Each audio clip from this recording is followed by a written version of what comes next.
Ontem nós tivemos nossa vigília, nossa primeira vigília.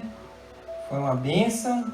Dormi, na verdade, não vou nem dizer que eu dormi animado, porque eu gostei de pegar no sono. Acho que eu fiquei extasiado com o negócio. Fiquei tão empolgado. Falei, Senhor, eu tenho que fazer isso mais vezes. E eu confesso que eu fiquei muito motivado. Foi uma bênção. Orar é sempre bom. Sabe? Você só não gosta de orar quando você não ora.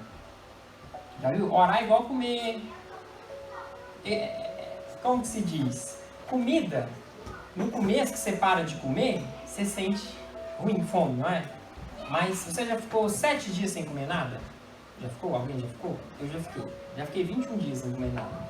Depois do terceiro dia, o terceiro dia é o mais difícil. Do quarto dia em diante, seu corpo começa a acostumar. Você até sente fraqueza, você sente uma vontade, mas já não dá aquele desespero que dava no começo. Por quê? Você tende a acostumar. Eu vou falar um pouco disso hoje, não é? Sobre a questão de não comer, né? O que é fome? Vamos falar de fome e sede de justiça. E orar é a mesma coisa. Quando você tem uma vida de oração, você para, né? No começo é algo ruim, mas depois, o que acontece? A pessoa acostuma. Depois a pessoa tende a ficar acostumada com aquela situação e a vida se esvaindo, né? Vai se perdendo a vontade de cultuar e de buscar o Senhor. O corpo acostuma. Igual nós falamos no culto passado, a carne não converte, não é verdade? Mas o que acontece? O espírito, né? A palavra também diz que mais que o corpo natural, o homem exterior se corrompa, o homem interior ele se renova. Aí você precisa deixar esse homem interior se expandir. E através da oração é a forma como o Senhor nos enche dele. Amém? Feche seus olhos. Vamos orar pela palavra nesse momento. Pai, em nome de Jesus, nós com reverência nos achegamos diante da Tua palavra nessa manhã. Ó Pai Santo, que o Senhor venha nos trazer luz. Que o Senhor derrame luz sobre as nossas trevas. Deus, que o Senhor venha abrir os nossos olhos. Que o Senhor venha descortinar diante de nós aquilo, ó Pai, que o Senhor deseja ministrar ao nosso coração. Deus, que não saiamos daqui com o nosso entendimento confuso, que não saiamos daqui com o nosso entendimento misturado, Deus, mas saiamos daqui debaixo da Tua luz, porque a Tua palavra diz que na Tua luz nós vemos a luz. Nós queremos ver a luz do Senhor.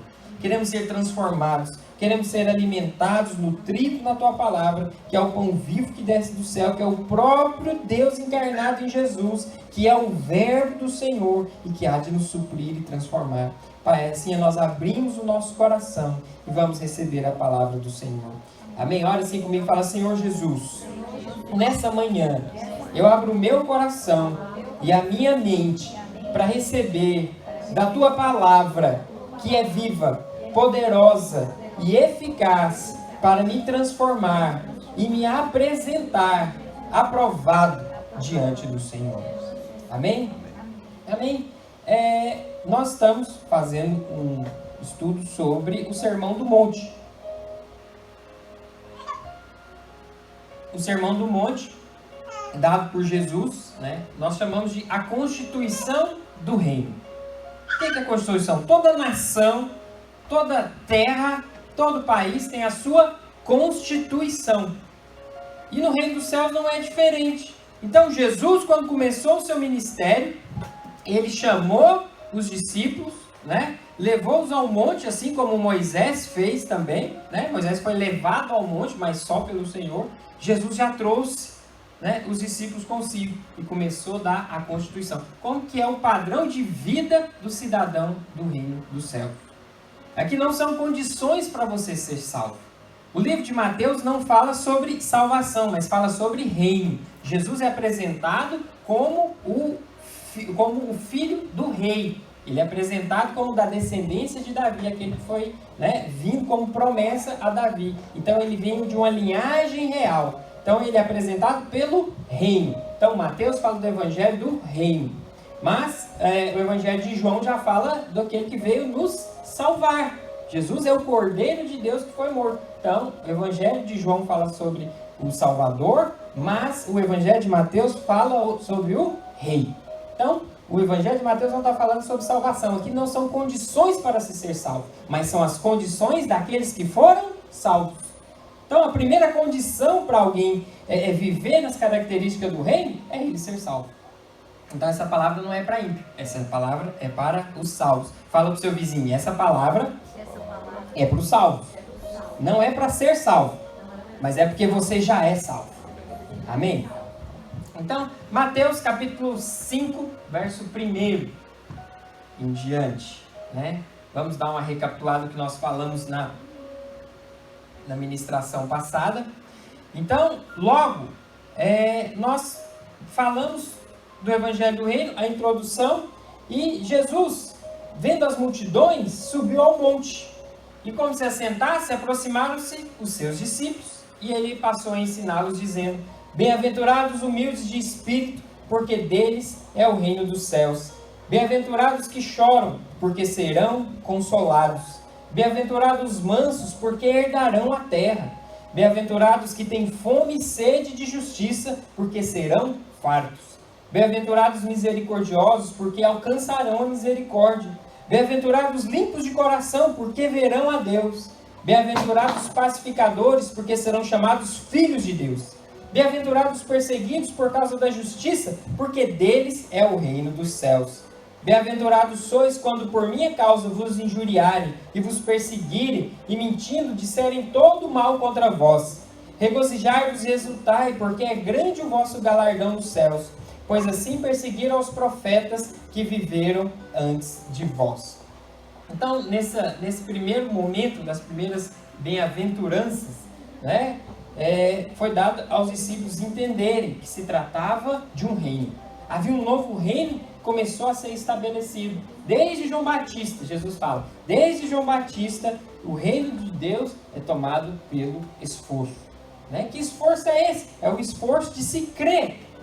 É o esforço, né, de se aceitar a palavra, de reconhecer que você não consegue e que o Senhor já te deu tudo.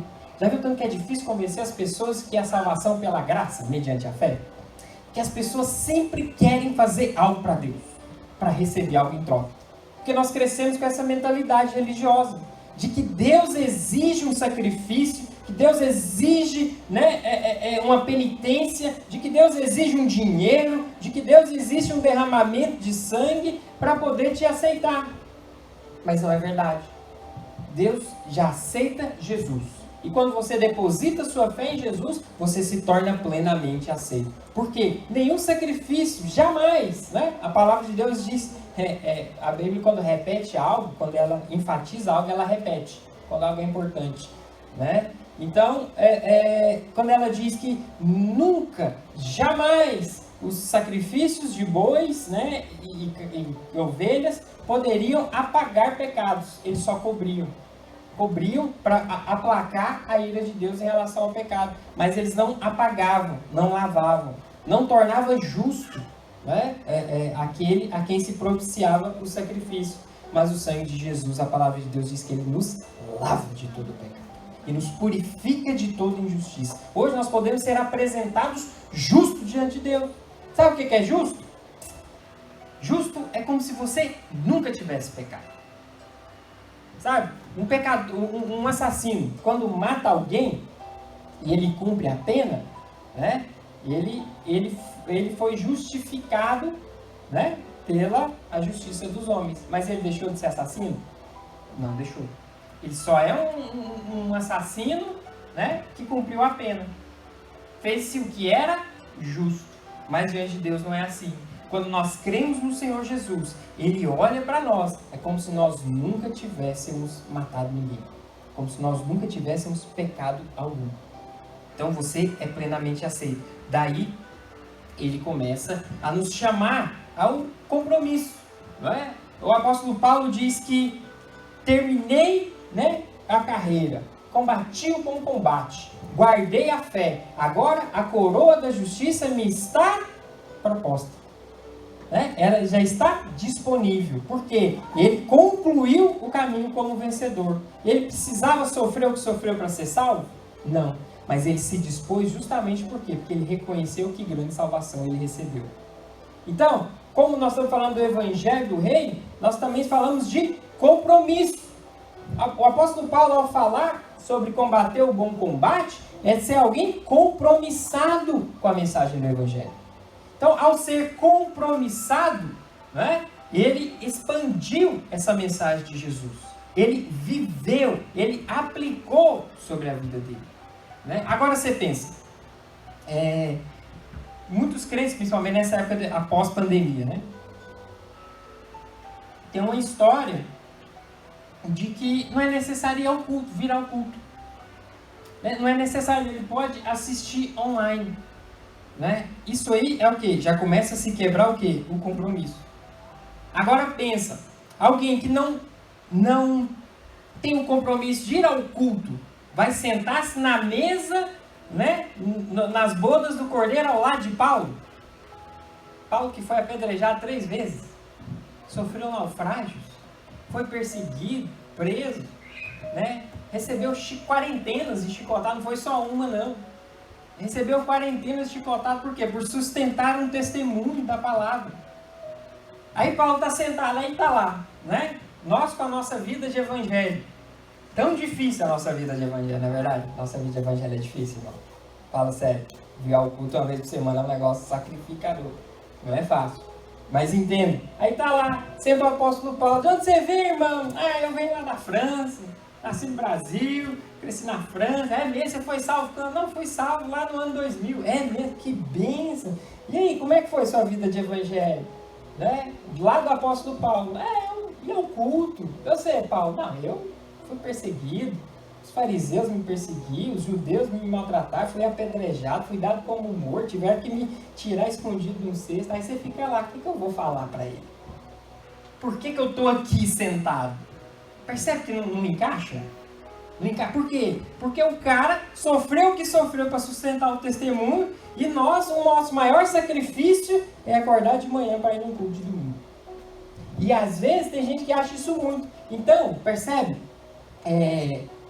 Jesus fala lá o apóstolo João, na verdade, fala lá em 1 João, é o seguinte: como você pode amar, dizer que ama a Deus que não vê, se você não ama o seu irmão que você está vendo? O que isso quer dizer, na verdade? Presta atenção. Né? Como é que você pode dizer que ama a Deus que você não vê, não toca, né? Não se... Né? A sua percepção natural, que é mais fácil do que espiritual, né? Você não consegue amar Ele. Você vai amar a Deus que você não vê. É incoerente. Mas como que é a aplicação disso? Né? Você não consegue ter compromisso com o irmão que você está vendo, vai dizer que tem compromisso com Deus que você não vê? Não é verdade? Então, o que é mais fácil? É mais fácil o natural. Mas se não consegue aplicar o natural, também não vai conseguir aplicar o espiritual. Por isso que a Bíblia diz que primeiro o natural, depois o espiritual. Essa coerência. Né? Mas como que a gente faz a aplicação? Se a pessoa diz que tem compromisso com Deus, que não está vendo, né? Mas não tem compromisso com a igreja que ele vê, é incoerência. Não tem. Porque como alguém diz que tem compromisso com a cabeça se não tem com o corpo? Jesus não é o cabeça da igreja? O corpo não é a igreja? Não é o irmão que está sentado aí do seu lado? Esse irmão abençoado, bendito, olha para ele aí. Você tem compromisso com o seu irmão aí que está do seu lado? Seu parente, seu amigo? Pois é, se você tem compromisso com Deus, você vai ter com Ele também. Você vai ter compromisso com a sua liderança, você tem compromisso com a sua igreja. E o que acontece? Jesus, ao falar disso, não é? Ele expõe aquilo que estava, né, no coração já de Deus, que o desejo dele é que o compromisso levasse ao quê? A fidelidade. Hoje em dia tem um discurso assim muito engraçado que é: eu sigo a Deus e não sigo homens. Isso é uma espiritualidade fantástica. Né? É um negócio assim, como se na Terra você visse só anjos, né, andando pela rua. Não é verdade? Por quê? Porque se ele segue só a Deus, ele tem que ver Deus. Então Deus um dia marca uma data, vem visitar Orleans e ele vai lá ver. Mas Deus se expressa através da sua igreja. É através do seu irmão. E às vezes é o irmão mais tímido, mais calado. Às vezes é aquele que você dá pouca importância. Mas o dia que você insiste, dá um passo em direção a se relacionar com esse irmão. Deus fala com você. Aí você descobre, estava aqui um tesouro. O irmão estava aqui tão caladinho esse tempo de todo, mas ele tem tanta vida de Deus. Já viu o irmão esponja? Aquelas esponjas, esponja tá cheia de água, às vezes você aperta, ela jorra água. Né? Tem irmão que às vezes é uma esponja, tá lá quietinho. A hora que você aperta ele, sai água, te molha, refresca. É bom, uau, tem vida de Deus escondida aqui. Então, é importante você entender que o compromisso é um passo em direção a ser um vencedor, um rei. Né? Por exemplo, citando essa questão de culto, é que não acontece tanto, né? Mas no Brasil acontece às vezes. Principalmente na época que teve uma Copa do Mundo, se não me engano, no Japão e na Coreia do Sul ao mesmo tempo, os jogos do Brasil eram de manhã. E calhou de ter um nem no domingo, de manhã. Percebe como que é a coisa? E aí o irmão, não, a igreja fica vazia. Ficava vazio, o povo não aparecia para o culto. Mas por quê? Não, pastor, tem jogo da seleção. Mas tinha culto também. Não, pastor, eu vou ocultar o ano inteiro. Só hoje que teve. Parece ser um bom argumento, não é? Mas o que acontece? O ano inteiro não teve teste. O teste foi naquele dia do jogo. Percebe como que é a coisa? Não, pastor, aí ia ser radical demais. Não, radical para mim é Jesus morrer na cruz por mim. Isso aí que é radical. Qualquer coisa que eu faça é pequeno. É balela. Isso para mim é que é radicalidade. Então, os outros dias não teve teste. Eu falo isso por conhecimento de causa. Você sabe por quê? Eu sempre fui um adolescente aficionado por automobilismo. E a corrida de Fórmula 1 acontece no Brasil, que dia e que hora? Domingo, 9h30, 10 horas da manhã. Que hora que é o culto? Bingo! E eu já matei culto para assistir corrida. E eu falo, meu Deus, mas aí depois você acha que eu ficava em paz? Ia buscar Deus? Você acha que depois da corrida eu falava, Senhor, que corrida maravilhosa, aleluia! Sabe que eu falava, Senhor, que glória! O sujeito venceu, ultrapassou. Você acha que eu ia buscar Deus? Não ia nunca. Às vezes ficava chateado porque meu piloto favorito perdia. Ou que algum problema acontecia, alguma desonestidade, que sempre tem. Então, meu coração se enchia daquilo. E um dia eu fiz um voto, falei, Senhor, eu não aceito, pode ser o que for. Né? Engraçado que depois que na Fórmula 1 não acontece muito de ter corridas um fim de semana após o outro. Mas esse tempo eu me lembro bem, foi quando eu fiz o voto. Falei, Senhor, eu não vou assistir. Não vou mais. Se eu assistir vai ser a reprise, eu procuro na internet depois, mas na hora do culto eu nunca mais mato culto. Sabe o que aconteceu? A próxima etapa, né? As 3 próximas etapas foram na Europa, né? Itália, França e eu não lembro qual outra, Alemanha, 3 finais de semana seguidos. Né? Eu falei, não vou nem pegar notícia disso. Né? Sabe o que é aquele negócio? Eu não vou nem chegar perto. Não cheguei perto. Para mim era uma tentação, para você pode ser uma besteira, mas para mim era. Né? Tinha lá os meus 18 anos, né? 19, não me lembro, já tem um bocado de dias isso. E aí, pra mim voltar, eu falei, não vou nem pegar notícia, não vou nem atrás de quem ganhou ou perdeu, de fato foi o que eu fiz. Né? Ver no jornal, eventualmente, que eu descobri. Mas eu fiz o voto porque era uma luta, porque meu compromisso era com o Senhor. Então o teste, presta atenção, é quando tem algo para ser testado. Quando não há algo que ser testado, não tem teste. A prova é quando a luta vem diante de você, quando o desafio vem. Né?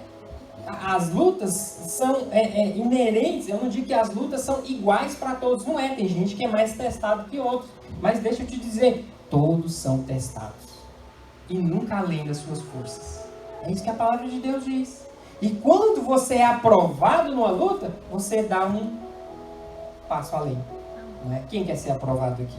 Eu quero ser aprovado de Deus, sabe irmãos, esse tempo vai passar, essa vida nossa, breve, esse sopro vai passar. Isso tudo vai passar rápido. E nós teremos a eternidade diante do Senhor. Tem um reino a ser trazido. Não é? Eu vou indicar uns vídeos para os irmãos assistirem umas pregações nesse sentido. Né? Não vou nada, eu vou pegar a pregação e eu vou pregar para você, em nome de Jesus. Né? Mas para ser aprovado, nós temos que praticar o que está escrito. Se nada na Bíblia está por acaso. Jesus não falou isso aqui porque tem gente que usa esse argumento. Não, isso aí era um outro tempo. Não era um outro povo. Não era uma outra circunstância, uma outra situação. Isso aí não é aplicável para os dias de hoje. Nunca, irmão, jamais. Isso é palavra do diabo. A tentação de Jesus pelo diabo foi justamente isso que ele falava. A aplicação da palavra não é bem assim, não. Ele distorcia. Mas a palavra de Deus é para nós hoje. E nós falamos lá, no versículo 3, se não me engano, pode deixar lá no texto, por favor. Aqui. Bem-aventurados humildes de espírito. Nós falamos na reunião passada. O que é humildade? É uma virtude caracterizada pela consciência de si mesmo, das suas próprias limitações, das suas próprias fraquezas. É uma real modéstia, porque tem gente que fala modéstia, falsa modéstia, Você elogia ele, que é isso? A pessoa está se achando o máximo, mas para não ficar feio, que é isso? Eu não sou assim também, não. Não exagero. Mas a modéstia verdadeira é sinal de simplicidade, de humildade. Então, é a consciência de limitação. Então, nós vimos que aqueles que reconhecem que não são, que não podem, que não conseguem, são esses que obtêm favor de Deus. Amém, irmãos? Então, é a primeira condição. Você vai perceber que cada bem-aventurança, ou cada felicitação, vamos dizer assim, que o Senhor Jesus fala, ela é uma ligada à outra. Versículo 4. O próximo. Bem-aventurado os que choram, porque serão consolados. Quem é esse que chora? Aqui tem um dos paradoxos. Aqui tem vários paradoxos nesse texto. Os paradoxos bíblicos. O que significa bem-aventurado? Fala comigo. Feliz. Feliz são os que choram. Felizes são os tristes. Não é uma coisa estranha? Feliz é aquele que está triste, mas não é qualquer tristeza. Certa vez uma irmã, numa reunião nossa, chorando muito compulsivamente. E o pastor preocupou e chegou. Falou, irmã, o que está acontecendo? O que foi com a sua vida? Compartilha, deixa eu orar por você. Você está chorando? O que está entristecendo? Ela levantou, estou entristecida. Não, pastor, eu estou com ódio.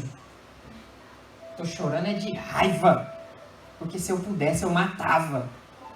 Percebe que nem todo choro procede para uma bem-aventurança? Porque na verdade a intenção era ruim, era vingativa. Você já chorou de raiva? Eu, muitas vezes. Infelizmente, para minha vergonha, muitas vezes. Mas esse choro é o choro do ser. Por quê? É próprio do homem fazer o que é ruim. É próprio do homem praticar a maldade. É próprio do homem manifestar aquilo que é caído, carnal, natural, a maldade. Então, nós, como mansos, nós estamos aqui para expressar Cristo, não para dar as nossas próprias opiniões e razões. Tenho minha opinião, tenho as minhas razões, tenho as minhas motivações, mas eu escolho agir de acordo com a palavra, com aquilo que Deus fala. Se as minhas reações vão em desacordo com a palavra, eu já não estou sendo manso. Percebe? Eu já não enxerguei, já deixei a humildade. Mas aí eu passei a agir por conta própria. Isso é justiça própria. Nós vamos abordar bastante essa questão de justiça própria. E por último, que eu quero compartilhar hoje, versículo 6. Bem-aventurado os que têm fome e sede de justiça, porque serão fartos. Fome e sede de justiça, sabe? A condição básica para Deus se manifestar é ter fome e sede de justiça. E uma situação muito problemática, como nós falamos agora há pouco, na vida de alguém, é quando ela não sente nem fome nem sede, não é? Ela entra num estado de inanição. Já ouviu falar nisso? Chama inanição. Fraqueza.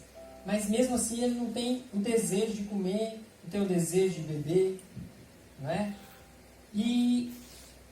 Mas fome e sede juntos também fala de outra coisa. Fala de obsessão. Porque quando você está só com fome, ou só com sede, você acha, não, está mais fácil de resolver. Mas se você está com fome e sede juntas, aquilo se torna o quê? Desesperador. Obsessão. Então, alguém que tem fome e sede por justiça é alguém que tem uma santa obsessão por justiça. E que justiça é essa? O que é essa justiça? Não é? O que é esse desejo? Não é? No mundo espiritual, outro paradoxo também. Quanto menos você come e menos você bebe, menos sede e fome você sente. Sabia disso? Presta atenção. No mundo natural, se você fica sem comer e sem beber, você sente fome e sede. No mundo espiritual, se você fica sem comer e sem beber, você para de sentir fome e sede. Às vezes você não entende porque entrou num estado de mornidão espiritual. Porque simplesmente parou de comer a palavra e de beber do Senhor. De beber do Espírito. Muita gente entrou num estado de letargia espiritual. Ele não tem disposição para buscar Deus, não tem disposição para orar, para ler a palavra, para ser cheio. Isso por quê? Porque primeiramente ele parou de fazer isso. Em contrapartida, se quer reativar essa fome e sede do Senhor, você precisa voltar a comer dele e a beber dele. E quanto mais você come e mais você bebe dele, mais fome e sede você vai sentir. E mais dele você vai desfrutar. Então, olha a situação. Né? Eu conversava com uma pessoa alguns dias atrás e falava quanto de Bíblia que você lê por dia. Estava um pouco desanimado. Eu falei, quanto de Bíblia você lê? Né? Não falei nem por dia, falei por semana. Né? Durante a semana, você lê que tanto? Não leio esporadicamente, quase que quando dá tempo. Né? Mas eu falei assim, se você não priorizar a sua alimentação, você vai morrer de inanição.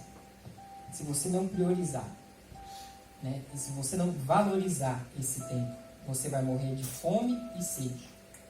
Então, quer ter mais fome, mais sede, mais motivação para poder buscar o Senhor? Começa a comer e beber dele. Mas, justiça. O que é essa fome e sede de justiça? São 3 aspectos dessa justiça. O primeiro é a justiça para com Deus. O segundo é a justiça de caráter.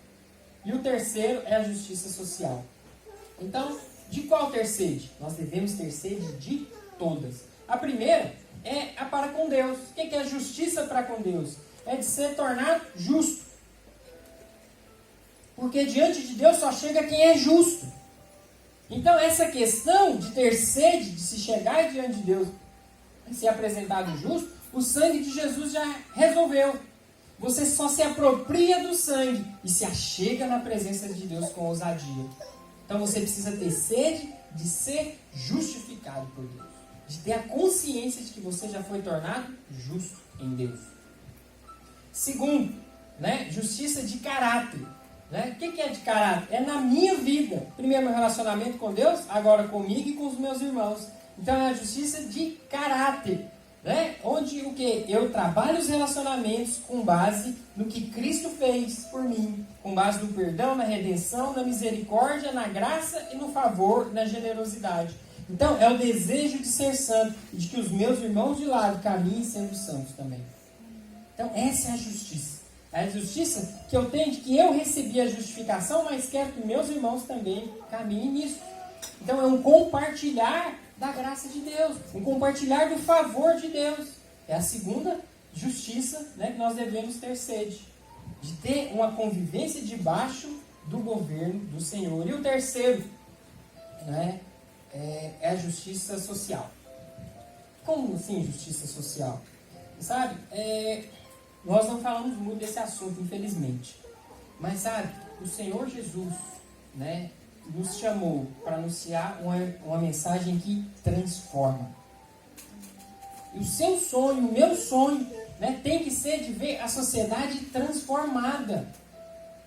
Né, cada vez que eu vejo testemunho, né, dos pastores que nós temos infiltrados aí, né, depois a pregação vai para a internet, a coisa fica mais explícita.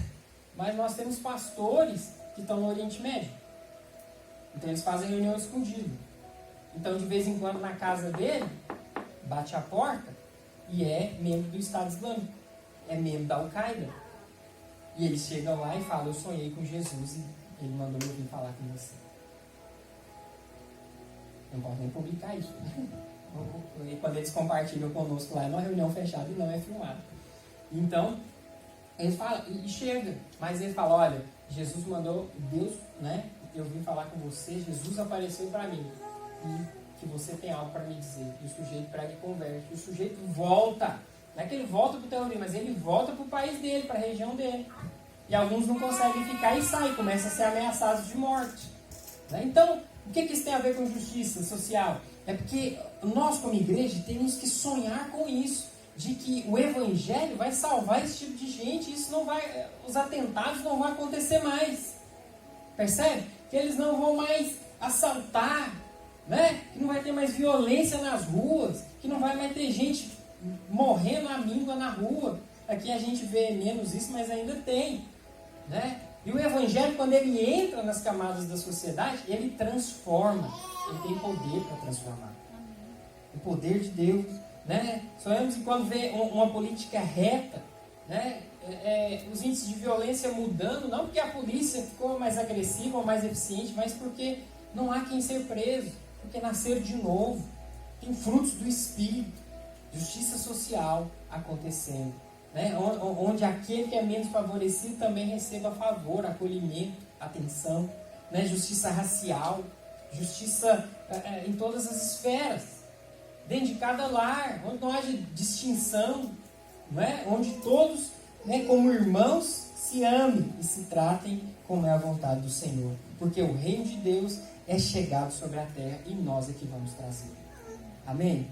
Esse é o tempo de nós nos levantarmos, de nós aplicarmos, temos esse desejo. Mas tudo começa lá, em ser humilde, reconhecer a nossa incapacidade. E aí tudo vai se desdobrando. E o Senhor vai nos alimentando. O Senhor vai mudando a nossa vida. E nós nos tornamos, então, cada vez mais a sua imagem conforme a sua semelhança. Né? Nós aprendemos a chorar com os que choram, a rir com os que riem. Nós nos tornamos mansos. Né? E, por fim, né, nós nos tornamos também, não justiceiros, mas aqueles que trazem a justiça de Deus na terra. Amém? Fique de pé onde você está. Deixa eu orar por você.